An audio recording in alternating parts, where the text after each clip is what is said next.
Okay so अभी हम लोग कुछ न्यूमेरिकल करेंगे, करीब करीब 12 न्यूमेरिकल्स यहाँ पर इस वीडियो में आपके सामने हैं होंगे। और ये जो 12 न्यूमेरिकल्स हैं, ये 12 तरह के न्यूमेरिकल हैं, आप कह सकते हैं 3 यूनिट्स के। तो आपका जो लेजर सिस्टम का यूनिट नंबर 1 2 3 है, मेनली उनसे ही न्यूमेरिकल्स बनते हैं, वहीं पर कुछ फॉर्मूले होते हैं। तो हम देखेंगे कि कैसे वो न्यूमेरिकल्स बन रहे हैं। तो आपको क्या करना है, आपको वो सारे फॉर्मूले एक अपनी कॉपी में एक पेज पे नोट कर लेने हैं, और कैसे उसको यूज करना है वो यहाँ पर आपको दिखाई पड़ जा रहा है। ओके सो आपको डाटा चेंज हो सकता है मिले, अगर न्यूमेरिकल बनता है तो डाटा में थोड़ा सा चेंज हो सकता है, बट तरीका यही होगा। आपको बहुत ज़्यादा हाई फाई सा यहाँ पे नहीं होना है। अब मैं आखिर टाइम में आपको कुछ डराना भी नहीं चाह रहा हूँ, बस अगर न्यूमेरिकल बनता है, मेनली थ्योरेटिकल पेपर होता है, अगर न्यूमेरिकल बनता है तो इन 12 तरह के न्यूमेरिकल्स में आपको पॉजिटिवली मिल जाएगा। इससे बाहर फिर वो MSc लेवल का हो जाता है।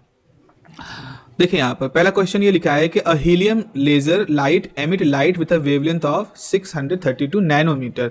सो इंपॉर्टेंट चीज है, ये एंगस्ट्रॉम में नहीं दे रहे हैं, नैनोमीटर में दे रहे हैं। 1 नैनोमीटर 10⁻⁹ मीटर के बराबर होता है। And a spectral with delta lambda is 0.001 nanometre. ठीक है, वेवलेंथ उसकी दी गई है और जो स्पेक्ट्रल विथ होती है वो भी दे दी गई है। फिर आपसे पूछा गया है कि कैलकुलेट करें लॉन्गिट्यूडनल कोहेरेंस लेंथ। तो बच्चों कोहेरेंस लेंथ का जो फॉर्मूला होता है, लॉन्गिट्यूडनल कोहेरेंस लेंथ जो है उसका फॉर्मूला होता है lambda square divided by delta lambda. अगर आप वीडियो को, जो थ्योरी का वीडियो है उसको ध्यान से देखेंगे तो वहाँ पर इस तरह की कोहेरेंस लेंथ की बात हम लोगों ने की है। नहीं भी देखा है अगर वहाँ तक तो कोई बात नहीं, आप ये फॉर्मूला याद कर लो, lambda square upon delta lambda. अच्छा, लैम्डा बाई डेल्टा लैम्डा मत करिएगा, स्क्वायर आपको रखना है, चूंकि डायमेंशनल देखिए डेल्टा लैम्डा, डेल्टा के डायमेंशन से कैंसिल हो जाएगा तो आपके पास लेंथ की एक डायमेंशन बचेगी, तो लैम्डा स्क्वायर रखना है अपॉन डेल्टा लैम्डा। तो आपके पास क्या है 632.8 इंटू 10⁻⁹। यूनिट का ध्यान रखें, क्योंकि यूनिट के ध्यान रखने से आपकी कैलकुलेशन में गलतियां नहीं होंगी। अदरवाइज एंगस्ट्रॉम सोच के बैठे हैं और उसको रख दिया तो वो डेसिमल का गड़बड़ी हो जाएगा। ठीक है, थोड़ा सा कैलकुलेशन आपको यहाँ पे करना है। आप स्क्वायर करोगे, आपके पास स्क्वायर आपने किया, और देन ये आपके पास अब यहाँ इस जगह पे देखो 18 आएगा, 9 -18 स्क्वायर करने पर, लेकिन यहाँ पर ये 3 को बैलेंस करके ये सारा कैलकुलेशन किया गया है। तो फाइनली आपके पास जो कोहेरेंस लेंथ आती है दैट इज द 40 सेंटीमीटर। तो इस तरह से आपके पास सीधा सा क्वेश्चन मिल गया है। ये देखिए थोड़ा सा अच्छा क्वेश्चन है, इसको मैं इंपॉर्टेंट क्वेश्चन की कैटेगरी में रखूंगा। यहाँ पे लिखा है कि एक लेजर सिस्टम है और उसमें स्पॉन्टेनियस कोफिशिएंट जो है वो उसकी वैल्यू दी गई है। आपको मालूम है आइंस्टीन ए और बी कोफिशिएंट में स्पॉन्टेनियस कोफिशिएंट होते हैं, स्पॉन्टेनियस एमिशन, स्पॉन्टेनियस एब्जॉर्प्शन और स्टिमुलेटेड एमिशन के कोफिशिएंट्स होते हैं। तो स्पॉन्टेनियस एमिशन A21 की वैल्यू आपको दी गई है, and the energy density of radiation is also given 1 into 10⁻³ joule per metre cube. ये है वो जो रेडिएशन निकल रहा है उसकी डेंसिटी पर यूनिट वॉल्यूम में कितना एनर्जी है।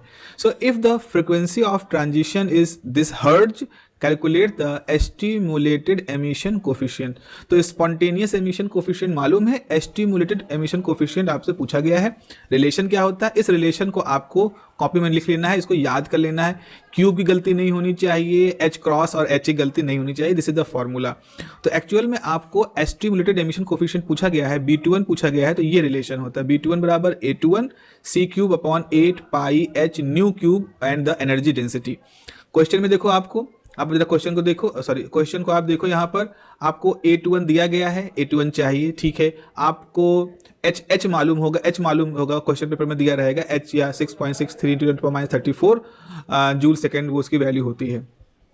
तो आपको A21 की वैल्यू दी गई है 2 × 10⁸, C की वैल्यू 3 × 10⁸ होती है, ये आपको मालूम होनी चाहिए। उसके बाद 8 है, पाई है, आपके पास H की वैल्यू 6.63 लगभग होता है, 10⁻34 ये वैल्यू रख दी गई H की।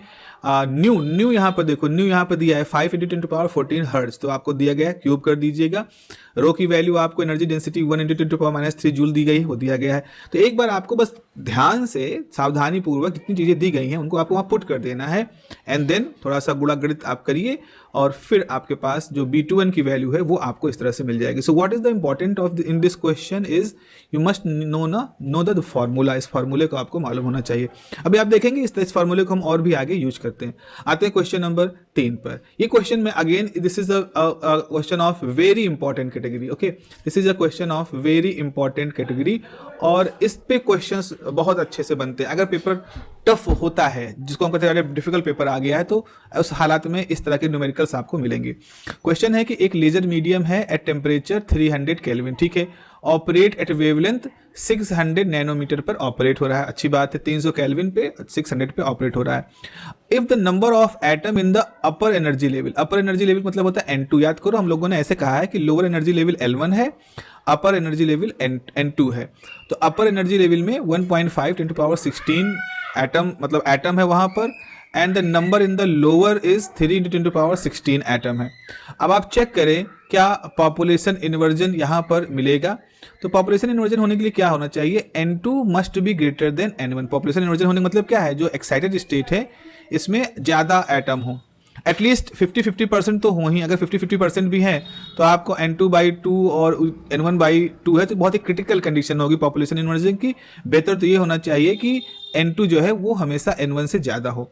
तो यहाँ पर आपको डाटा दिया गया है और पूछ रहे हैं बताओ कि क्या पॉपुलेशन इन्वर्जन अचीव होगा, ठीक है। तो यहाँ पर बोल्ट्जमैन का कॉन्सेप्ट, बोल्ट्जमैन ने जो बताया था हमको, उस फार्मूले का यूज करके एक फार्मूला लिखते हैं, N2/N1 = e⁻ℎν/kT। ओके, यहाँ पर N2/N1 की वैल्यू e⁻ℎν/kT है। अब यहाँ पर hν/kT क्या है, अब जो फोटोन निकल रहा है उसकी एनर्जी hν है, k is the Boltzmann constant, t is the temperature. h की वैल्यू दी गई है 6.63 × 10⁻34, न्यू 5 × 10⁻14 कहाँ से आया है आप देखें यहाँ पर। ये एक इंपॉर्टेंट चीज़ है, मैंने कहाँ से निकाला है इसको जरा देखो। ये जो 5 × 10⁻14 है इसको मैंने यहाँ निकाला है न्यू। आपको फॉर्मूला दिया, आपको न्यू नहीं दिया गया, इस पूरे फॉर्मूले में न्यू नहीं दिया गया, फ्रीक्वेंसी नहीं दी गई है, बल्कि इस फॉर्मूले में आपको लेमडा दिया गया है। तो फॉर्मूला जो होता है फ्रीक्वेंसी बराबर c/λ होता है।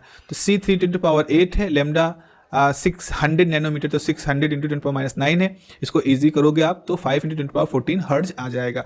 तो वो आपको यहाँ पर रखना है। This is the catch point of this numerical. इसलिए थोड़ा सा मैं डिफिकल्ट इसको कह रहा हूँ, हालांकि है बहुत ईजी। आपके जो डाटा दिया गया है आपको फॉर्मूले में न्यू चाहिए होगा, पर न्यू आपको क्वेश्चन में सीधे नहीं दिया गया, आपको वेवलेंथ दिया गया है। तो आप पहले क्या करोगे, बहुत ही सिंपल सा रिलेशन है जो आपको मालूम होना चाहिए कि न्यू बराबर c/λ, आप उसका यूज करोगे और उसका यूज करके आपको फ्रीक्वेंसी निकालनी, फ्रीक्वेंसी यहाँ रख दोगे। फिर आपको k की वैल्यू 1.38 × 10⁻23 ये मालूम होनी चाहिए, 300 इज द टेम्परेचर। आप इसे सॉल्व करोगे, लगभग इसकी वैल्यू 80 करीब आ जाएगी, ठीक है, लगभग 80 करीब आ जाएगी। तो आपका फॉर्मूला क्या हो जाएगा, N2/N1 इज e⁻18। तो e⁻18 इज ऑलमोस्ट 0। तो यहाँ पर है कि N2, तो अब यहाँ पर आएगा क्या, सो यहाँ पर आपके पास ये आ गया कि N2/N1 इज ऑलमोस्ट 0 या वेरी स्मॉल क्वांटिटी आप कह सकते हो। सो N2 is very small time N1। तो अगर इसको लगभग 0 मान रहे हैं तो आप कहोगे कि N2 इज नथिंग, मतलब नहीं के बराबर है N2। अगर N2 नहीं के बराबर, इसका मतलब पॉपुलेशन इन्वर्जन तो वहाँ पर नहीं हुआ होगा, क्योंकि पॉपुलेशन इन्वर्जन मतलब N2 must be greater than N1। तो इसका मतलब है कि इस हालात में हमारा कोई भी पॉपुलेशन इन्वर्जन यहाँ पे अचीव नहीं हुआ है। अगर इसकी वैल्यू N2/N1 मोर देन 0.5 आ जाए, 0.6, 0.7, अगर 1/e⁻18 ना आकर के कोई ऐसी वैल्यू आ जाती जो कि 0.6 के करीब होती है, 0.8 के करीब होती, तो हम कहते हैं कि हाँ भाई अब यहाँ पर आपका N2 जो है वो 0.6 टाइम मोर देन हाफ है N1 के, तो पॉपुलेशन इन्वर्जन हो जाता। सो this is the importance of this question. अगला क्वेश्चन नंबर 4 है, उसको देखें। यहाँ पे लिखा है कि एक रूबी लेजर जो है वो 10 मिली जूल का पल्स ऑफ लाइट एमिट करता है, ठीक है। एक रूबी लेजर से लाइट निकल रही है जो कि 10 मिली जूल है उसकी, और उसका जो ड्यूरेशन है वो 1 मिली सेकेंड, जो पल्स होती है उसकी पल्स लेंथ होती है तो वो 1 मिली सेकेंड की है। तो हमें कैलकुलेट करना है कि जो लेजर का आउटपुट पावर कितना होगा। आउटपुट पावर जो होता है वो होता है एनर्जी पर यूनिट टाइम, मतलब कि छोटे छोटे टाइम अगर बहुत सारी एनर्जी डिलीवर हो रही है तो इसका मतलब पावर ज़्यादा है। तो एनर्जी क्या होगा, क्वेश्चन में दिया गया है 10 मिली जूल, यानी कि 10 × 10⁻³ मिली जूल मतलब 10⁻³ जूल है। समय कितना है 1 मिली सेकेंड, तो 1 × 10⁻³ सेकेंड। सिंपल सा है, आप इसको कैंसिल करोगे आपके पास फॉर्मूला आ जाएगा 10 वाट। तो इसका मतलब है आउटपुट लेजर की जो पावर है वो कितनी है 10 वाट है। It's a very straight forward numerical, very straight forward calculation. Question number 5 को आप देखो। क्वेश्चन नंबर 5 ये कह रहा है कि एक laser has spectral line width of 1 mega hertz जो होता है 10⁻⁶ हर्ट्ज को कहते हैं। तो कैलकुलेट करें कोहेरेंस टाइम। आप शुरुआत देखें, शुरुआत में हम लोगों ने क्वेश्चन किया था जहां कोहेरेंस लेंथ की बात की थी, यहाँ पर हम कोहेरेंस टाइम की बात करते हैं। यूनिट नंबर 1 में कोहेरेंस लेंथ, कोहेरेंट टाइम दोनों चीज़ें बात कही जाती हैं। फॉर्मूला क्या है, जैसे कि time is inversely proportional frequency, वैसा ही यहाँ पर है, this is the coherence time and this delta nu is the line width जो आपको दी गई है। तो आपको दिया गया है डेल्टा न्यू कितना दिया गया, 1 मेगा हर्ट्ज यानी 10⁻⁶ हर्ट्ज दिया गया है। तो आपका कोहेरेंस टाइम कितना हो जाएगा, TC इज इक्वल टू 1/न्यू 10⁻⁶ 10⁻⁶ सेकेंड हो जाएगा, this is the 1 microsecond. तो आपके पास जो कोहेरेंस टाइम है that is the 1 microsecond. इस डाटा के हिसाब से आपको ये मिल गया है। आइए एक और सवाल करते हैं। ये सवाल ये कहता है कि एक laser operate with efficiency of 30% and electrical input power is 50 watt, calculate the optical power output. Efficiency क्या होती है? एफिशिएंसी बेसिकली ये होता है कि आप कितना इनपुट दे रहे हो किसी सिस्टम में और कितना आउटपुट मिल रहा है। आपने 100 यूनिट इनपुट दिया और आपको मान लीजिए 70 यूनिट वहाँ से मिला, तो 0.7 या 70% उसका आप मान सकते हो कि एफिशिएंसी है, मतलब इनपुट का 70% आउटपुट में हमको मिल रहा है। अब एम्पलीफायर वगैरह कई सिचुएशन में ऐसा कर सकते हो। तो लेजर में भी क्या होता है, आप उसको एक्टिव करने के लिए लेजर को ऑप्टिकल पंपिंग देते हो, उसमें रेजोनेटर वो सब लगाते हो, तो जो आप उसको इनपुट पावर दे रहे हो वो, और फिर उससे जो आप आउटपुट पावर ले रहे हो वो आपको कैलकुलेशन में रहता है। अगर हम उनका रेशियो निकाल लें तो हम एफिशिएंसी कह सकते हैं कि भाई हमने 100 यूनिट एनर्जी दी और 100 यूनिट एनर्जी मिल गई, तो इसका मतलब उसकी एफिशिएंसी 100% है, मतलब जितना इनपुट है उतना वो कर रहा है बाहर आउटपुट में। तो इस लॉजिक से एफिशिएंसी का जो फॉर्मूला है eta is equal to optical जो बाहर निकल रहा है पावर अपॉन इनपुट पावर। तो आउटपुट अपॉन इनपुट को ही पावर के फॉर्म में यहाँ पे लिखा गया है। तो ऑप्टिकल, जिसको कि यहाँ पे कहा गया ऑप्टिकल पावर, यानी कि ये आउटपुट पावर की बात हो रही है। सो एफिशिएंसी दी गई 30% को फ्रैक्शन में चेंज करोगे तो 30/100 यानी 0.3 आ जाएगा। तो ऑप्टिकल बराबर क्या हो जाएगा 0.3 और इनपुट पावर है 50 वाट की, तो 50 गुणे 0.3 15 वाट। तो इसका मतलब है आपकी जो ऑप्टिकल पावर है यहाँ पर वो 15 वाट हो जाएगी। ओके, स्टेट अच्छा क्वेश्चन था, बढ़िया क्वेश्चन है, सीधा आसान क्वेश्चन है। कैलकुलेट करिए energy of the photon emitted from a laser operating at wavelength of 450 nanometre. तो 450 नैनोमीटर की वेवलेंथ पे एक लेजर ऑपरेट हो रहा है। तो अगर आपको वेवलेंथ दिया गया है और आपसे कह रहे भाई इस फोटोन की एनर्जी बताओ, तो बहुत ही सिंपल सा क्वेश्चन है। आपको फॉर्मूला क्या मालूम है, E is equal to H nu, और न्यू बराबर है C बाई लेमडा। तो दोनों को यहाँ पे यूज करोगे तो फॉर्मूला हो जाएगा E बराबर HC अपॉन लेमडा। H की वैल्यू 6.63 × 10⁻34 होती है, मैंने कई बार बताई है। C की वैल्यू 3 × 10⁸ हो जाती है। लेमडा जो है वो 4 है, 400 नैनोमीटर है, तो 450 नैनोमीटर आपने लिख दिया। गुणा गणित करिए, आपके पास वैल्यू आ जाएगी 4.42 × 10⁻19 जूल। जब भी आपको एनर्जी जूल में दी गई है, उसको अगर आपको इलेक्ट्रॉन वोल्ट में कन्वर्ट करनी है तो आप उसको charge of electron without minus sign, magnitude जो होता है 1.6 × 10⁻19 से डिवाइड कर दीजिएगा, आपकी वैल्यू आ जाएगी 2.76 इलेक्ट्रॉन वोल्ट। तो जो फोटोन जिसकी वेवलेंथ 450 नैनोमीटर है उसकी एनर्जी कितनी होगी 2.76 इलेक्ट्रॉन वोल्ट। ठीक है, डन, सिंपल क्वेश्चन। अब एक और क्वेश्चन देखें। एक क्वेश्चन ये कहता है कि एक लेजर की लाइन विड्थ जो डेल्टा न्यू है 3 × 10⁻9 हर्ट्ज है। ठीक है, कैलकुलेट करिए longitudinal coherence length of the laser. Formula यही है, जैसे आपको तो वेलोसिटी इज इक्वल टू मतलब वेलोसिटी है is equal to distance into time, ये तो फॉर्मूला होता है। तो यहाँ पर नहीं, डिस्टेंस अपॉन टाइम होता है। तो यहाँ से यहाँ पे ऐसे डिस्टेंस बराबर हो जाएगा वेलोसिटी इनटू टाइम, और जो टाइम होता है वो 1 फ्रीक्वेंसी होता है, तो वेलोसिटी अपॉन फ्रीक्वेंसी। तो वैसे ही डिस्टेंस बराबर वेलोसिटी अपॉन जो फ्रीक्वेंसी है वो दी गई है। तो फ्रीक्वेंसी लाइन विड्थ कितनी दी गई है 3 × 10⁻9 हर्ट्ज। C की वैल्यू आपको मालूम है, आपसे पूछा गया कोहेरेंस लेंथ कितनी, लॉन्गिट्यूडनल कोहेरेंस लेंथ या कोहेरेंस लेंथ कितनी है। तो आप 3 × 10⁸ को 10 × 9 से डिवाइड कर दोगे, 10 सेंटीमीटर आएगा। भाई ये मीटर में आएगा तो मीटर कितना आएगा 0.1 मीटर, और 0.1 मीटर बराबर 0.1 × 100 इज इक्वल टू 10 सेंटीमीटर, जो कि 1 मीटर में 100 सेंटीमीटर होते हैं। तो इस तरह से आपके पास क्वेश्चन आ जाएगा। अब देखिए बहुत ही प्यारा सा क्वेश्चन है।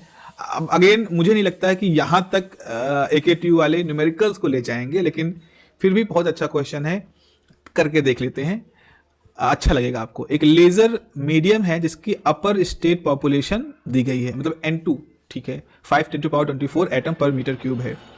ठीक है। और लोअर स्टेट पॉपुलेशन है जो N1 है वो 2 इंटू 10⁻24 एटम है। तो आप देख रहे हो अपर में 5 इंटू 10⁻24 है या 2 इंटू 10⁻24 है, तो more atoms are in the excited state या upper energy level. So this is the condition of population inversion. ठीक है। If the Einstein's coefficient for stimulated emission is this, तो उन्होंने ये कहा गया है कि जब पॉपुलेशन इन्वर्जन हो जाती है तो in the presence of a proper frequency stimulated emission, मतलब हाई एनर्जी स्टेट से एकदम से सब कूद पड़ेंगे ग्राउंड स्टेट की तरफ एटम, तो उसके लिए coefficient 1.5 × 10⁻21 metre cube joule second दिया गया है। And energy density of the radiation जो है, जो एनर्जी डेंसिटी रेडिएशन की वो भी दी गई है। अब आपसे कहा गया है कैलकुलेट करिए रेट ऑफ एस्टिमुलेटेड एमिशन। ये जब हम आइंस्टीन ए और बी कोफिशिएंट करते हैं तो एस्टिमुलेटेड एमिशन का रेट, एस्टिमुलेटेड स्पॉन्टेनियस एब्जॉर्प्शन का रेट, स्पॉन्टेनियस एमिशन का रेट, ये सब निकालते हैं।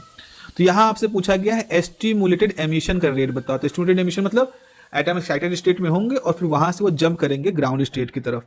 तो रेट की इक्वेशन क्या होती है? पहली बात तो एस्टिमुलेटेड एमिशन कोफिशिएंट, फिर चूंकि एक्साइटेड स्टेट में एटम है, ग्राउंड स्टेट में मेटास्टेबल स्टेट है, ग्राउंड स्टेट से ऊपर वाली स्टेट में है, तो N2 मल्टीप्लाई होगा, और एक एनर्जी डेंसिटी मतलब जितने फोटोन उनको स्टिमुलेटेड कराएंगे उनसे मल्टीप्लाई करेंगे। तो 3 फैक्टर यहाँ मल्टीप्लाई करेंगे। तो आपके क्वेश्चन में आपको देखो N2 दिया गया है 5 × 10⁻24। N1 का यहाँ कोई काम नहीं, N1 is just a data filler की तरह पे यहाँ पर है। हो सकता है कंफ्यूजन के लिए भी आपको कर दे कि भाई N1 यूज करें कि N2 यूज करें। Just use your brain, because stimulated emission की बात हो रही है। वो N2 वाले एटमों से होता है, जो एटम ग्राउंड स्टेट के ऊपर वाली स्टेट यानी एक्साइटेड स्टेट बैठे हुए हैं, उन पे जब एक डेंसिटी आएगी एनर्जी डेंसिटी रेडिएशन की, तो वो सब एक साथ जंप करेंगे ग्राउंड की तरफ। तो यहाँ पर आपको N2 यूज करना है। तो आपको B21 दिया गया है, देखो यहाँ पर B21 दिया ही गया था, N2 दिया गया है, रो दिया गया है, सीधा मल्टीप्लाई कर दीजिएगा तो आपको रेट ऑफ स्टिमुलेटेड एमिशन यहाँ से मिल जाएगा। It's very straightforward I would say numerical, but if you know this formula and if you know the logic, then आप इसको आराम से कर सकते हैं। अब ये क्वेश्चन है जो इस तरह क्वेश्चन मैंने एक बार किया है पहले, तो लेकिन थोड़ा सा यहाँ पर एक अंतर है, उसको एक बार करके देख लेते हैं। क्वेश्चन है कि the spontaneous emission coefficient A21 is 6 × 10⁻7 per second। ठीक है। If the energy of the photon emitted during transition is 2 electron volt, तो स्पॉन्टेनियस एमिशन कोफिशिएंट A21 दिया गया है। फोटोन जब एमिट हो रहा है तो उसकी एनर्जी कितनी है? 2 electron volt. Calculate the value of B21। तो कोफिशिएंट जो स्टिमुलेटेड एमिशन का जो कोफिशिएंट है उसको आपको कैलकुलेट करना है। अज्यूम करिए कि स्पेक्ट्रल डेंसिटी जो है वो 10⁻6 जूल पर मीटर क्यूब है। तो बेसिकली आपको यहाँ B21 निकालना है, और आपके पास फॉर्मूला A21 B21 का फॉर्मूला ये है। तो आपको मैंने पहले भी कहा है कि इसको याद रखना है। अच्छा, A21 की वैल्यू दी गई है 6 × 10⁻7, एनर्जी दी गई है hν, तो फ्रिक्वेंसी की चूंकि हमको यहाँ जरूरत पड़ती है, फ्रिक्वेंसी क्यूब होता है, तो आप यहाँ से फ्रिक्वेंसी निकालो, तो फ्रिक्वेंसी 4 × 4.83 × 10⁻14 हर्ट्ज आ गई, फ्रिक्वेंसी निकल आई।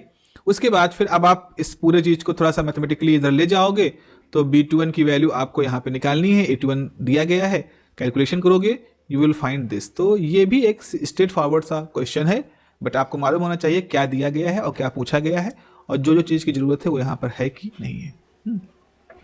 चलिए आखिरी के 2 क्वेश्चन पे आते हैं। क्वेश्चन नंबर 11 है। तो ये क्वेश्चन मैंने कैविटी जब करा रहे थे, यूनिट नंबर 3 का है आई थिंक, वहाँ से निकल के आता है क्वेश्चन कि एक फेबरे पेरोट रेजोनेटर है जिसके पास मिरर है और मिरर के बीच की दूरी 0.5 मीटर है, 50 सेंटीमीटर है, और सेपरेट है, मतलब 50 सेंटीमीटर से सेपरेट है, एंड लेमडा जो वहाँ पर जो ऑसिलेट कर रहा है, जो वहाँ एग्जिस्ट कर रहा है, वो 600 नैनोमीटर है। Find the longitudinal mode spacing for the resonator. अब लॉन्गिट्यूडनल मोड स्पेसिंग जो होती है, यहाँ पर आपको उस फ्रिक्वेंसी की गैप, हमने बताया था कि कुछ इस तरह से फ्रिक्वेंसी के स्पाइक्स होते हैं, और उन स्पाइक के बीच की डिस्टेंस जो होती है वो लॉन्गिट्यूडनल मोड स्पेसिंग होती है, कि मोड का मतलब फ्रिक्वेंसी की बात हो रही है। तो ये हो जाता है न्यू बराबर C/2L। 2L क्योंकि यहाँ से लाइट गई, इधर गई, फिर वापस आई, तो पूरा डिस्टेंस जब एक लूप में कवर करती है वो 2L करती है। इसके ऊपर डिस्कशन आपको आई थिंक लेक्चर नंबर 9 या 10 में, आई एम नॉट वेरी श्योर, वहाँ पर ये इस तरह का डिस्कशन किया गया, आपके सिलेबस का हिस्सा है। तो आपको C तो 3 × 10⁸ मालूम है, और L है 0.5 और 2 तो फार्मूला से लूप के लिए डिस्टेंस आता ही है।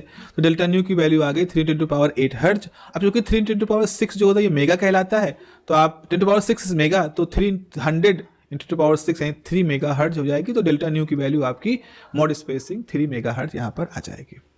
Okay, if you know this formula you can solve this question with in a minute. आखिरी क्वेश्चन की तरफ आते हैं। अगेन अगर बहुत डिफिकल्ट क्वेश्चन आता है तब ये इस तरह की बात आपके सामने आएगी। यहाँ पर दिखाया है कि एक लेजर कैविटी है, उसका स्मॉल सिग्नल गेन कोफिशिएंट जो है वो दिया गया है। अब यहाँ पर स्मॉल सिग्नल गेन है, कोई लॉस वॉस की बात नहीं कर रहे हैं, तो बहुत ही सिंपल सा फॉर्मूला, यहाँ पे लॉस कोफिशिएंट नहीं यूज कर रहे हैं। तो एक लेजर कैविटी है जिसमें गेन कोफिशिएंट 0.2 पर मीटर है and the cavity length is 0.3, ठीक है, लेंथ यहाँ दिया गया है। अब if the reflectivity of the both the mirrors is 0.9, दो मिरर इस्तेमाल होंगे R1 R2, तो दोनों का रिफ्लेक्टिविटी 0.9 दिया गया है। डिटरमाइन करिए क्या लेजर थ्रेशोल्ड पा पाएगा। तो फॉर्मूला क्या होता है, याद करो, आपका फॉर्मूला होता है कि जो आपका गेन है, just let me, gain is 1/2 की power L log 1/R1 R2, this is the formula for the gain. Loss, अब यहाँ अल्फा प्लस होता है तो हम लॉस की बात करते हैं, but simplest small signal gain without loss वाली बात हो रही है। तो आपने यहाँ पर ये कर दिया कि G time L is equal to this, तो हाफ दिया गया है, log R1 R2 है। ओके, अब जरा देखो इसको, इसमें क्या है कि इसकी वैल्यू कितनी हो जाएगी, half log R1 is 0.9, R2 is 0.9, तो log ये हो जाएगा, दिस विल बी log 1/0.81 आ जाएगा, ठीक है। तो आपके पास फॉर्मूला हो जाएगा G time 0.5 L is 0.3 into log 1/0.81, ये वैल्यू आ जाएगी आपकी। ये मैंने बहुत जल्दी कैलकुलेट करने की कोशिश की थी, तो ये जो वैल्यू होगी इसको जो पूरा सॉल्व करोगे तो हो जाएगा 0.5/0.3 इंटू log, दिस इज 1.23, और log 1.23 की जो वैल्यू आती है वो आ गई 0.9, तो ये आ गया,